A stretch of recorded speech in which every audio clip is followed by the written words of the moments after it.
प्यारे देशवासियों, नमस्कार। आज संतोष मलिक जी की और आपके अपने मतदाता जागृति संगठन की एक वित्तीय घाटे के बारे में कुछ गहरी चिंता है। सरकार ने 3 साल में पहली दफ़ा यानी सरकारी खर्च में कटौती करने की घोषणा की है। 3 साल में ये पहली दफ़ा किया गया है और कहा यह गया है कि जो वित्तीय घाटा है, राजकोषीय घाटा है, उसको तय सीमा में रखने के लिए ये निर्णय लिया गया है। अब ये आखिरी तिमाही में किया जाएगा। अब इसमें कई सवाल आते हैं, कई गंभीर सवाल आते हैं जो संतोष मलिक जी ने कई एक्सपर्ट्स के साथ चर्चा करके उनकी बात जानने की कोशिश की है।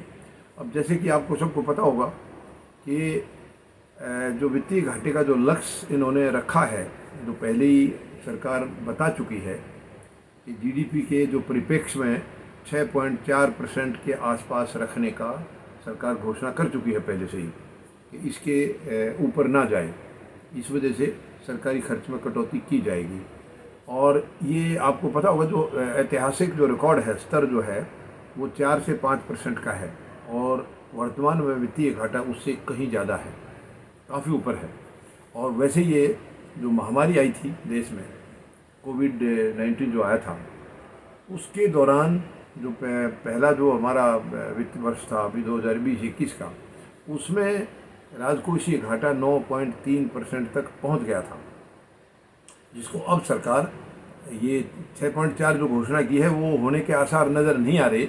इस वजह से फैसला किया है कि हम जो सरकारी खर्च है उसमें कटौती करेंगे। लेकिन एक यहाँ पर बड़ी सोचने की बात है, आखिर देश में देखिए वित्तीय घाटा आप समझते होंगे, यानी जो सरकारी आमदनी है और जो खर्चे हैं, इसके बीच का जो फासला है उसको वित्तीय घाटा कहा जाता है, राजकोषीय घाटा कहा जाता है।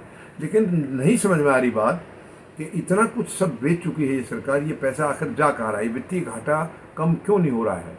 उसके लिए अलग से सरकारी खर्च कम करने की घोषणा की गई है। तो ऐसी क्या मजबूरी आई सरकार के सामने। ठीक है, सरकारी खर्च तो करने चाहिए, वो तो हमेशा के लिए कर दें तो और अच्छी बात है। लेकिन आखिर ये जो आमदनी हो रही है, इतने सारे जो प्राइवेटाइज कर दिया गया है, आखिर वो पैसा जा कहाँ रहा है, ये बहुत बड़ी चिंता है। आपके अपने मतदाता जागृति संगठन की बहुत बड़ी चिंता है। संतोष मलिक जी ने कई जो एक्सपर्ट्स हैं उनके साथ चर्चा करके इसका जानने की कोशिश की है कि वित्तीय घाटा यानी इतना सब कुछ बेचने के बावजूद भी क्यों बढ़ रहा है वित्तीय घाटा।